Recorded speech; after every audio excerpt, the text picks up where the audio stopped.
Kali ini saya akan mempresentasikan tentang pameran seni rupa. Slide yang pertama ada pengertian. Sebelum kita melanjutkan lebih dalam, lebih baiknya kita harus memahami pengertian dari kata pameran. Pameran merupakan suatu kegiatan penyajian karya seni rupa untuk dikomunikasikan sehingga dapat diapresiasi oleh masyarakat luas. Pameran merupakan suatu bentuk dalam usaha jasa pertemuan. Lalu, apa itu pameran seni rupa? Yaitu kegiatan yang dilakukan oleh para seniman, baik perorangan atau kelompok, untuk menyampaikan ide, gagasan pada masyarakat melalui media seni rupa, sehingga pameran tersebut dapat menjadi alat komunikasi antara seniman dengan sang apresiator. Slide yang kedua, tujuan.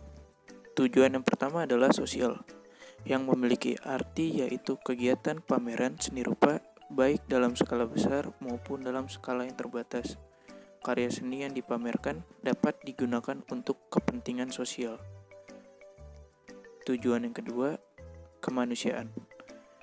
Berbeda dengan tujuan sosial, kegiatan ini memiliki tujuan untuk kepentingan pembinaan nilai-nilai, pelestarian, dan pengembangan sebuah hasil dari karya seni yang dimiliki oleh masyarakat. Apabila pameran bertujuan untuk sosial kemanusiaan, maka dana dari hasil penjualan karya akan digunakan untuk kegiatan sosial kemanusiaan seperti sumbangan ke panti asuhan ataupun masyarakat kurang mampu serta korban bencana alam. Tujuan yang ketiga, komersial. Berkaitan dengan adanya kegiatan yang dapat menghasilkan profit atau keuntungan, terutama bagi seniman dan juga penyelenggara-penyelenggara pameran. Slide ketiga ada fungsi. Fungsi yang pertama sebagai sarana edukasi, yakni pameran berfungsi mendidik siswa untuk mengetahui pentingnya pengalaman batin yang berguna untuk menyeimbangkan kegiatan akal dan pikiran manusia. Yang kedua, ada sebagai sarana apresiasi. Berfungsi untuk mengeluarkan ide, gagasan pencipta yang kemudian para pengunjung akan memberikan apresiasi. Apresiasi tersebut bisa dibedakan menjadi dua, yaitu apresiasi aktif dan apresiasi pasif. Yang ketiga, sebagai sarana prestasi,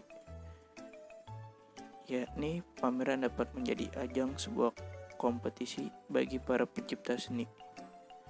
Yang keempat, sebagai sarana rekreasi, yang memiliki fungsi sebagai tempat untuk merilekskan pikiran dan menghilangkan kejenuhan atas kegiatan atau rutinitas sehari-hari, baik itu di sekolah, kerja, atau sebagainya, yang banyak menguras energi dan pikiran. Slide keempat, ada jenis pameran. Jenis pameran dibagi menjadi dua, yaitu pameran tunggal dan pameran kelompok. Pameran tunggal merupakan pameran seni rupa yang hanya diselenggarakan secara individual atau perorangan. Sedangkan pameran kelompok, pameran seni rupa yang diselenggarakan oleh beberapa seniman dengan materi yang dipamerkan bersama merupakan karya-karya lebih dari satu seniman. Slide yang kelima ada sifatnya. Yang pertama, pameran insidental, yaitu pameran seni rupa yang diselenggarakan secara berkala yang didasarkan atas kebutuhan yang ada.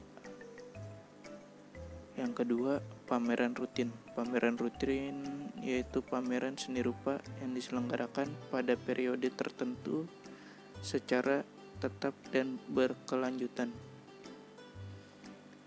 Yang ketiga, pameran permanen, yaitu pameran seni rupa yang diselenggarakan secara terbuka, tetap, dan terus-menerus.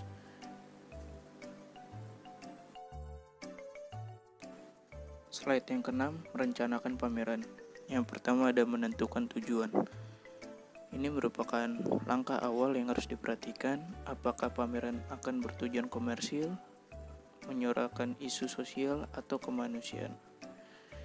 Yang kedua, menentukan tema. Menentukan tema berfungsi untuk memperjelas tujuan yang ingin dicapai. Gunakan tema yang sesuai dengan misi yang ingin dilaksanakan.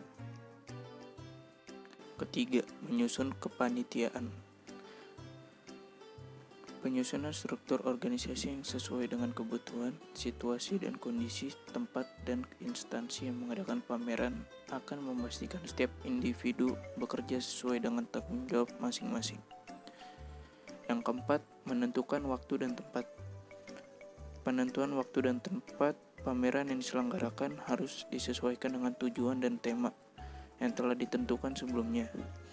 Jika pameran diselenggarakan di sekolah, maka tentukan waktu yang tepat agar pameran mendapatkan eksposur maksimal dan tidak mengganggu kegiatan penting lainnya.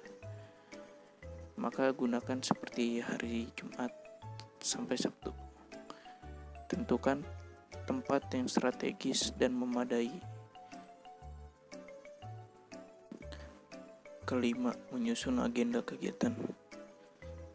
Ini dilakukan untuk memberikan panduan waktu pelaksanaan untuk semua pihak yang berkaitan dengan penyelenggaraan pameran seni rupa.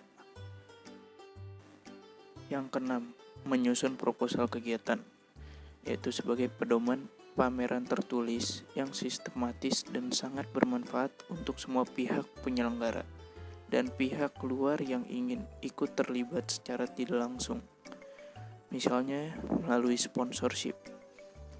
Tentunya seperti namanya, proposal dapat digunakan untuk menjadi pengajuan resmi pada pihak lain untuk menggalang dana maupun bantuan dalam bentuk lainnya. Slide yang terakhir ada evaluasi. Evaluasi itu untuk mengoreksi apakah kegiatan pergelaran tersebut berjalan dengan baik, sesuai keinginan penyelenggara, sehingga apabila masih terdapat kekurangan, kedepannya akan dapat diperbaiki. Sekian presentasi tentang pameran seni rupa dari saya. Terima kasih.